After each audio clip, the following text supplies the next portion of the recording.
Hello everyone, আজকের সকালটা শুরু করলাম একেবারে স্নান টান করে রেডি হয়ে। আজ যাব একটু বনুরকে দেখতে, আর একটা ছোট্ট কাজ আছে সেটাও মেটাতে যাব।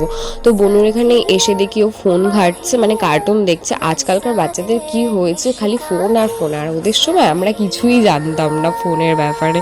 তো আর কি, এসে বনুকে একটু আদর করতে লাগছিলাম, এত দিন পর দেখা হলো। তারপরে দুপুরবেলা লাঞ্চ করলাম বিরিয়ানি দিয়ে বনুর ওখানে। তারপর বাড়ি এসে গেছিলাম জিমে, জিম টিম করার পরে বাড়িতে এসে রাত্রে ডিনার করলাম চিকেন স্যালাড দিয়ে। আজকের মতো এইটুকুনি, দেখা হচ্ছে আবার নেক্সট ব্লগে। টাটা।